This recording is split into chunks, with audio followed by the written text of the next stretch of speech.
I'm not a scientist, I'm a clinician. I happen to like hyperbaric oxygen, and for somebody who cannot exercise, it's really quite good.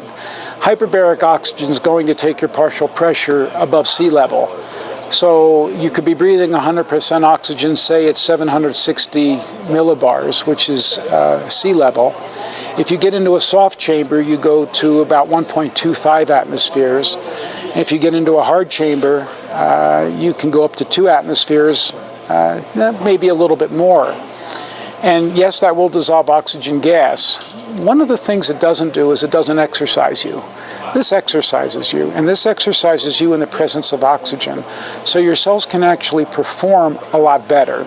And that exercise is rushing oxygen to parts of your body that need it. Hyperbaric oxygen is going to saturate your body, but it's not going to give you, this is my opinion now, the additional effects of exercise.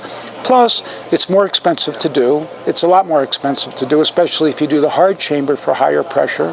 And the soft chamber only takes you up to 1.25 atmospheres. Well, this system is already bringing you up to 1 atmosphere. And then the benefit here is the exercise. And that's what really tones the body. We know the value of exercise for a myriad of body functions. The immune system is going to do better with exercise. Your brain does better with exercise. The heart does better with exercise. So now you're getting the combined benefit of a higher head of oxygen plus exercise.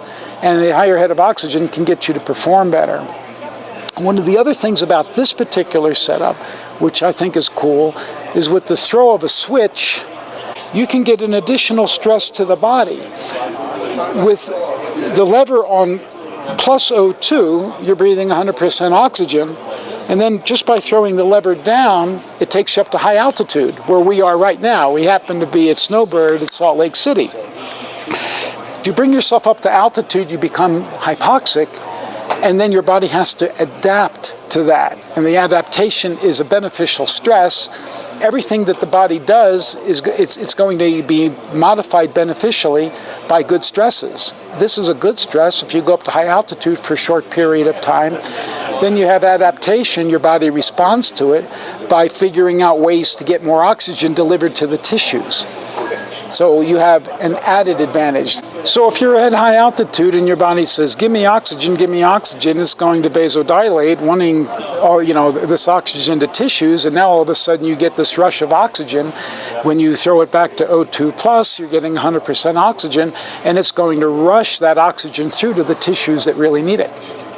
So when you have the hypoxic setting, your capillary bed's going to dilate, wanting additional oxygen because it's not getting it, and you have a higher head of pressure. Now when you flood your body with oxygen by going back to 100% oxygen, you get this huge head of oxygen pressure coming through these newly dilated capillaries, and you're reaching tissues that might not have been reached otherwise. One other interesting thing, it's been shown that the more oxygen that can reach tumors, the less aggressive they're going to be. And I can see where, we know that tumors have a lousy blood supply, and I can see where, combined with higher oxygen and higher pulse pressure from the heart, this might actually help get a higher head of oxygen into the tumor and perhaps get them to behave less aggressively.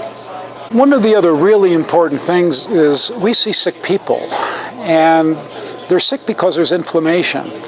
Where there's inflammation, there's congestion, there's edema, there's fluid, which further restricts oxygen delivery to the tissues. Now, one of the nice things about hyperbaric oxygen is it can help bypass that. Personally, I believe this can do the same thing, because now you're getting a higher pulse pressure with the exercise, and you're breathing 100% oxygen, driving this higher head of pressure through very quickly, and you should be able to achieve better oxygen saturation in the site of the congestion where there's edema and restriction of blood flow.